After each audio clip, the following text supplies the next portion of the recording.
All right, now maybe it's just because I've had a beer and I've got extra confidence I shouldn't have, but I really think this is going to be a fantastic video. There's a really good variety of things for me to talk about here. I'm playing a role you hardly ever see me on, but I've been looking at the past couple of days, and that being a sidenoder, a duelist, a 1v1er, a person who pushes far or defends close, someone who doesn't roam very much, someone who doesn't support a team fight, someone who doesn't do big damage or have high impact in team fights, someone who seeks the small scale engagements. This is a big part of Conquest, and I've shown you tons of footage of all the other elements, but not really this one. So, yeah, let's have a look. Now, I'm playing kind of a crappy variant, but I'm playing the Sword Weaver. This is a meta spec I'm running right now. This is on a Menders amulet with Sword Dagger.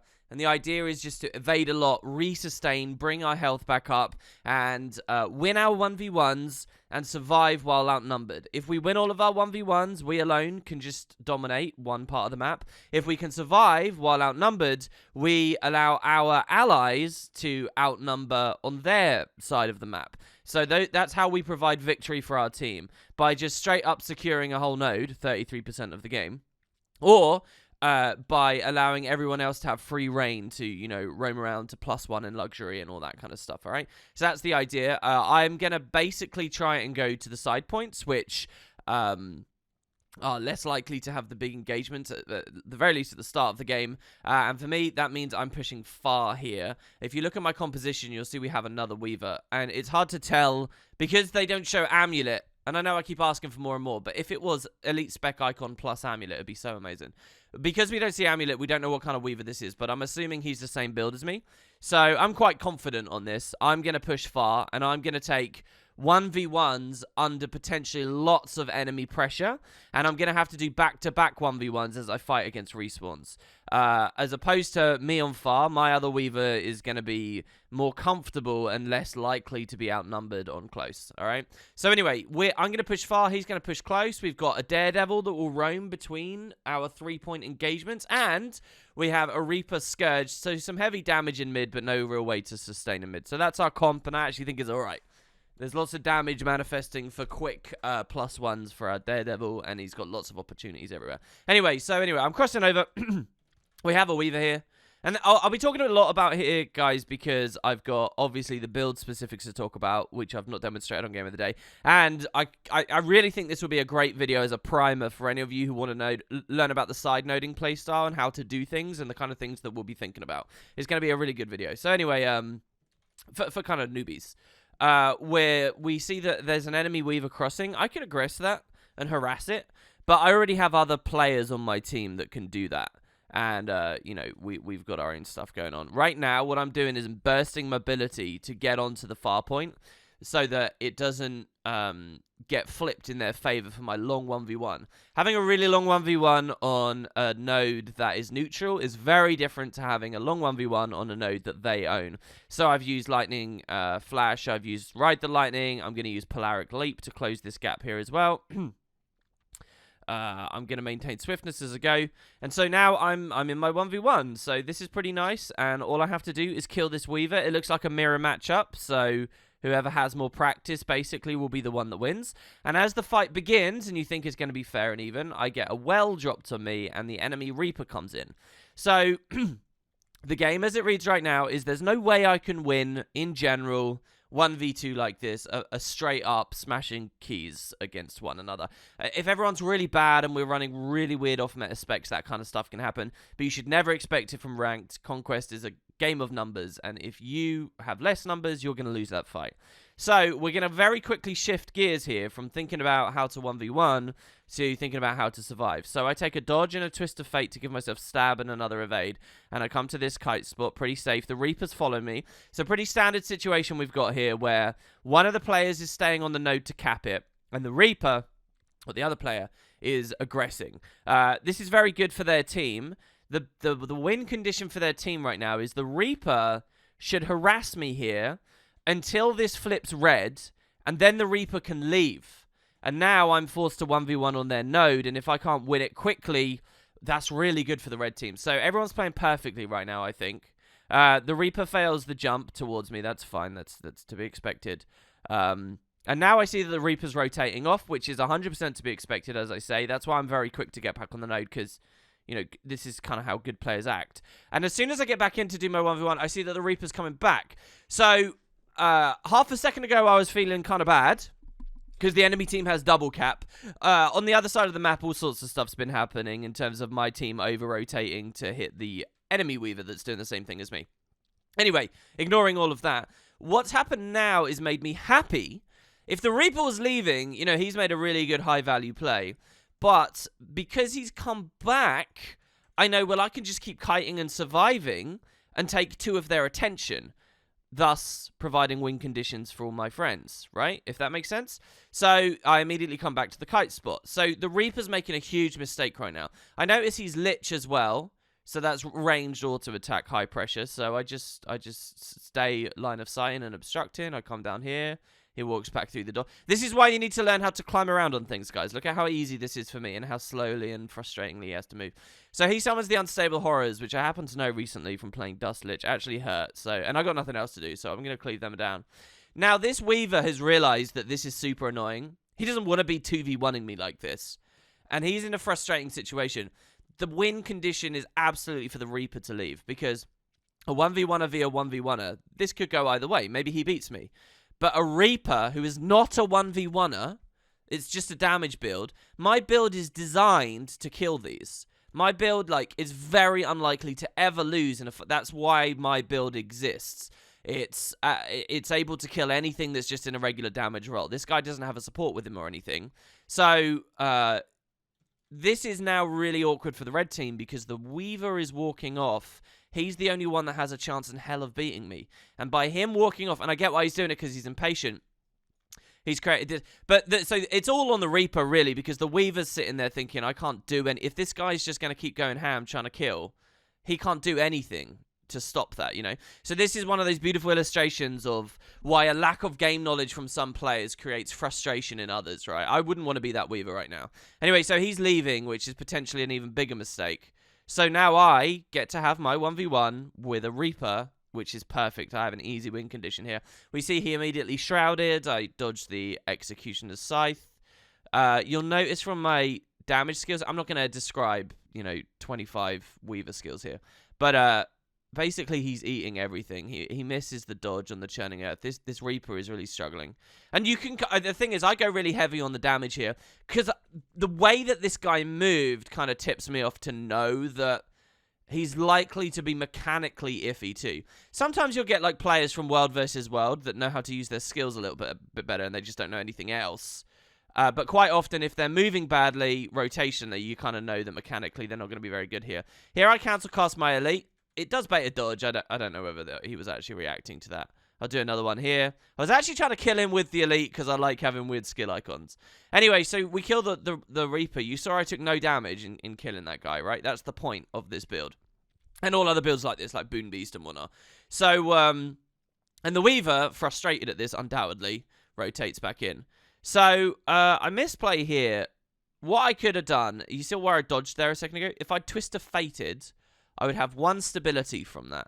And I could Insta-Stomp, and I'd probably make it. I run Sigil of Doom on this build as well, and I possibly could have had some pulsing damage out and poison the body. Anyway, so I misplay, and I let them res, which isn't very good. But because I've been taking 2 of them, look, our team is winning now. So that's good. I played my role very well. As soon as that res goes through, I'm outnumbered. So back up to this kite spot, which worked really well for me before. So I come here. Normally, I'd shake it. If they were good in one kite spot, I'd go to a different one. So here I just resustain for a second. Now things get a little bit more complicated because my team, having won everything else, have decided to push up to me. So that's either a really good play or a really bad play. I don't know the state of everything else right now, to be honest, as I'm in the moment. Basically, if they won in mid very decisively and got a bit of rot value, and they were able to rotate quickly, this is a good play because they can flip this with me, and we have a 3 cap, and we can spawn camp. But they have to be really fast and aggressive with that. If they're not fast and they're not aggressive enough, it's not going to work, and I'd rather they just leave me alone and roam defensively and have an easy game. So, you know, this is kind of, do we snowball or not? You've seen a million game of the days from my perspective having just come from mid. you know, I'm wondering if we go for that snowball. Anyway, the Reaper's still doing quite awfully, so I've killed him again. This time I have gone for the Twist of Fate stability. And we take the stump. So there's a lot of players around right now. What I'm mostly fixated on is I'm not thinking about my allies too much or how big the fight is getting. I just kind of want to ward them off this node and get that neutralized. So by the way, you know that plus that flipped this in Red's favor all that time ago? It's still counting for them. It's the difference between them having like 50 points right now and all the way up as high as they are, winning the game. It really is. It's a very, very big thing. So that's why having a bit of defense at the start is a really good idea. You know, I call it escort. I don't know whether I don't hear any streamers or anyone use that term. That's what we used to use back in the day. The idea of escorting for close. The thing is, if you escort for close, your people at mid need to notice that it's happened and hold off for a second, because you could end up like 2v4 in worst case scenarios if somebody crossed and you had an escort. Anyway, I get the neutralize. My ally kited down here. This build has some capacity to support its friends, but not much. And that's the thing I don't really like about it that much. It doesn't have much interaction with my friends, and I don't know. It feels bad. It's not what I find fun about Conquest.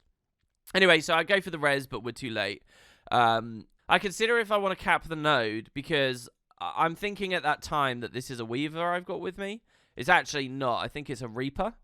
If it was a Weaver, he could just resustain and leave. And then I realized, oh, the Reaper's probably screwed unless I go in and help him and provide counter pressure. So I come towards this. Here, what I'm trying to do is lightning flash and drop into water attunement to heal him and, you know, whatever. But we're too separated. He went back in as I went behind him, so it's not very good. And now he's died. This is still okay for me, though, because all I have to do now, I've got 2 players here. All I have to do is just kite them around. The node is neutral. I've actually got 3 players, so this is pretty deep. I will make a big mistake in a second here, by the way. This isn't. I don't say this is a good video because it's like I play perfectly or anything. It's just it demonstrates a lot of different things you're gonna think about. So here, by the way, I was trying to ride the lightning to this dude to create a gap, but I mistargeted and I cast it at my own feet, which gives me the quicker cooldown, but isn't very good. Then I kind of wanted to Polaric Leap. I wanted to use this forward as well. It's not very good. Me kiting 3 players is amazing, though. If I can do this until everyone's respawned and re-established on a node, so I've already done it long enough for him to respawn. If I can do this till they get towards mid and stuff on my team, it's such a good play. If I'm 1v3, I could do this anywhere. I don't even care about the node anymore. If you're 1v3ing and holding their attention. So, you know, I'm all right with this. As long as I survive. The whole point is if I survive. And here's my mistake. I think right now, realistically, what I should have done is kite back up the slope here. Kite up here. There's a cool jump you can do here that I'm not very practiced at. That's the thing. Or I should have looked towards Beast. And you see this Polaric Leap? Maybe I could have used it towards the Beast. I actually now notice on post-commentary it's dead anyway. So maybe that wasn't the play. Anyway, what I'm trying to do is create a gap by going between them. But I Polaric Leap in as he uses Mighty Blow. I try and use my Elite to like counter CC. I use a big evade there, but it doesn't move me because of an immob, I think, from the Guardian's Hammer. There's a 4... okay, and now I'm dead.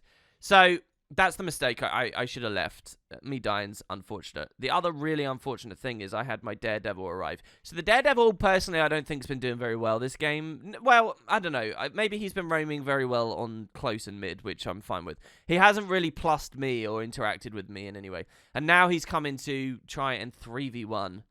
He shouldn't be here. He should be mid. I know it's like a big... Really, my Weaver at mid should be on beach or something, and the Daredevil can help cleave this out or something. The Daredevil's not going to be able to 1v3, alright? His build is just nowhere near got the capacity for that. And so he's kind of just dying. You can see I've got him targeted and watching him very closely. And now finally he leaves, and I think, alright, that's okay. But he has a shadow step, and if you watch, he tries to... Well, I mean, why would you even... Look, if you want to do this, play a build like mine. Play a Boom Beast, play a Spellbreaker. Yeah, play a Strength Warrior. So, anyway. Now I'm on respawn, and the reason why I like this video, again, is being a side noder isn't always about pushing far. Because my team... So, my Weaver is kind of warding mid, which is alright, I think. But the idea now, because we don't really have anyone... You know, you can think of the Necros as the team fighters that want to push elsewhere. So, I pick up close. I also get the timing really beautiful here, in that this guy's left. If I'd actually walked there instantly, I was wondering where I wanted to go. If I'd come here instantly, he would have been stood here still, and I would have been forced to fight. So a little bit sneaky there. And something else that's really nice, I know that he's a Weaver with a sword with Polaric Leap. So can you see my current positioning? Oh, getting this decap is extremely important, again, as I articulated earlier in the video. So what I'm going to do, knowing his main gap close, if he doesn't have Lightning Flash up, is Polaric Leap. What I do is, currently I'm positioned here. Instead, I'm going to walk right here and let go of WS and D here. So now I'm right on the edge. And what that means is if he Polaric Leaps, he only moves to this point. And can you see I have one last tick of decap? And it works, do you see? So I managed to get that there. Oh, maybe on post-commentate. Maybe that was slightly off. But anyway, it's a nice little thing you can do. And now we go for this 1v1, which the fates perhaps had ordained at the start, but got interrupted. So I'm using my stance quite liberally there, by the way. I'm going just super aggressive. It might be a very bad idea. I'm still quite new to this, and primordial stance is one of the main things I'm wondering about how to use a bit better. But yeah, so we go for a 1v1 here. And now we're going to see the chops of this Weaver. Just like me a second ago, he's fighting under respawns, right? So he's going to have the exact same situation I had to deal with. A Necromancer coming in. This time it's a Scourge of mine. So how does he deal with the Scourge, the outnumber? He should be kiting right now. He should be leaving. I mean, maybe he can sustain for a bit longer. And he certainly does. Now he's kiting off. So now we have, from my perspective, what we were looking at earlier. Remember when I was kiting away from the Reaper? And one of the enemies stayed on the node, and the Reaper followed me. Check it out. My Scourge is staying on the node while I follow. It might have been better for me to stay on the node and the Scourge to follow. I don't know. The Scourge might have been able to secure this kill a bit better. I feel pretty confident that I can kill him, though, as he's fleeing and that he's out of his cooldowns. I do land a fire grab there, but there was no burning and there was no crit, so it doesn't kill him. He resustains. He aggroes on the boss here. I really don't want to fight the boss. And that's a frustrating CC there as well. And this Weaver gets a nice play, I guess, because he actually manages to steal that boss there. It's his team that scores the kill. I guess I turn around and hesitate for some reason a second ago. So yeah, pretty nice idea for him, honestly, to kite into the boss. That's what I was talking about a second ago. And the other thing is, as well, if he goes down before the boss, he actually rallies on it. That's a nice little thing you can do. Anyway, so with close one, I'm looking to go back to far. We still don't have a grip on the game. We're still actually losing this game. Here you see a bit of clunkiness you've watched from my perspective on the Daredevil. I don't disagree with that Daredevil going for that decap necessarily there. He doesn't necessarily want to be in the big fights all the time too. It is clunky. It's not great. I'm not going to be able to do too much at mid, though. And they are, you know, all very healthy at this time, so I don't view it as essential that I go there. I don't think it's the worst thing in the world. He realizes that I'm here. And so what's going through my mind right now... Okay, so he's going to go and they're going to try and win mid. What's going through my mind right now is the enemy Weaver we just killed a second ago is due on respawn. In fact, he's respawned already. And he's either going to come to this node and I 1v1 him here, or he's going to push close again. And so I'm thinking about that right now. And if you look at my cursor in-game, you can see I'm moving the camera sort of wandering. And you see he's not around. If you look at my cursor, I'm going to mouse over close now because I'm thinking about the Weaver. And the timing of it is because the Weaver's not here on me, I know he's about to decap us here. And I'm thinking about that, and I'm like, I wish I was in comms because I could have got my Weaver to leave a bit earlier. So that's why my cursor's here, and mere seconds after there's the decap going through. So now I'm on far, and I free capped it. This is the first time you've seen this on this game. This is something a side note has to think about a lot as well. What do I do at this point? Well, my first instinct always is to look above the minimap at kills, all right? And you don't have to look at health. You don't have to look at anything. All you really have to look at is this straight away. And if you see your team, that's blue for me, having just killed their team, you can stay if you're at far. And what do I see here? I see that a Weaver has recently died, and I see that a Reaper has recently died. So this tells me 100% I can get a fight here. This is Forest, which is one of the best maps in terms of side routes and line of sight visually and whatnot. I think it's a really well designed map. Very, very different to like Revenge on the Capricorn, for example. So anyway, because I'm looking at the fact that the Reaper's just died, I know I'm going to fight him. I wonder how I want to do that. I know I've got a second or two and I'm just messing around here. So I come right up to their spawn. I figure, hey, I'll just go super aggressive with it. I turn around to make sure nobody's coming behind me.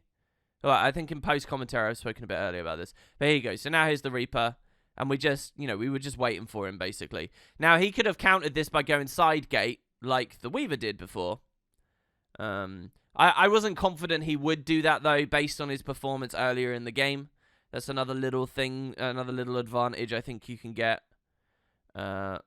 If you watch someone make something of a mistake earlier. So here, instead of dodging Chen and Earth, he uses GS2.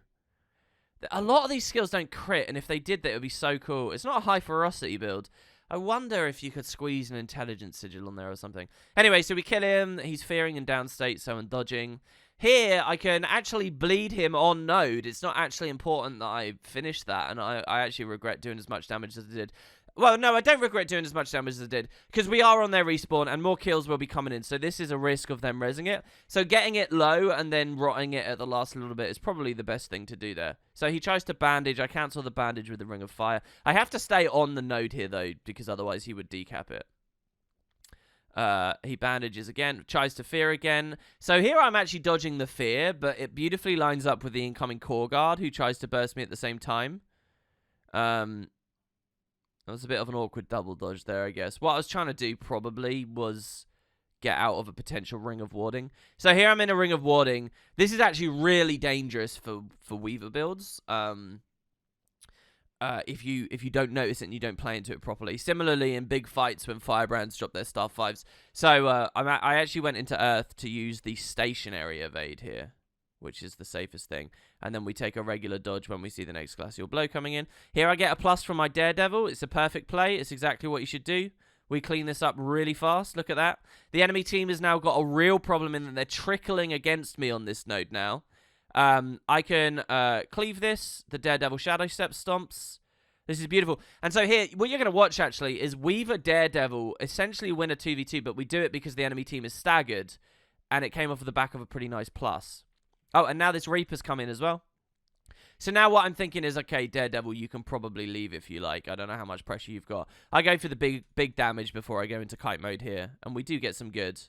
But yeah, basically the idea is to flee now. There I lightning flash up. I don't actually like that. I should have the confidence to just climb up and save the lightning flash for something else. Having lightning flash after you've just done a kite is so good. Anyway, and you notice we still have the... Oh, another nice thing here. As I left, I had the Daredevil on, and I know he doesn't want to be on. He takes 2 dodges, and I trade off again. So, I get on, allowing him to leave. And then if one of us gets low again, we can do it again. I'll be safe for a long time now, though. And, that allows us to keep the node, even though we're in, a rough, potentially 2v2. That's another thing that's valuable about builds like mine. And that we're not node lossy. You watch me on Fresh Air Weaver, I'll win a lot of 2v2s on Fresh Air Weaver, especially if we had the advantage of the initial bursts. But I'll lose the node basically instantly. This is kind of the complete reverse.